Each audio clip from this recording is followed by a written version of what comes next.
simply at first make it this image is PNG. As you can see, this image is PNG format. Press on to create new layer under and select color and select this image layer. Okay, press on to mouse left side, showing it to select pixel. If you don't get when you press on your mouse in here, then showing it to this option must be select your image border and press on, you get select picture, select and press on. Okay, all right,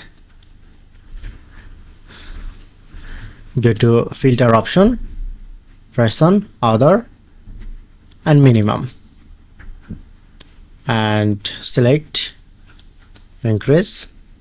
It's depend on your image quality, like I'm select 10. Now successfully remove this. So that's it.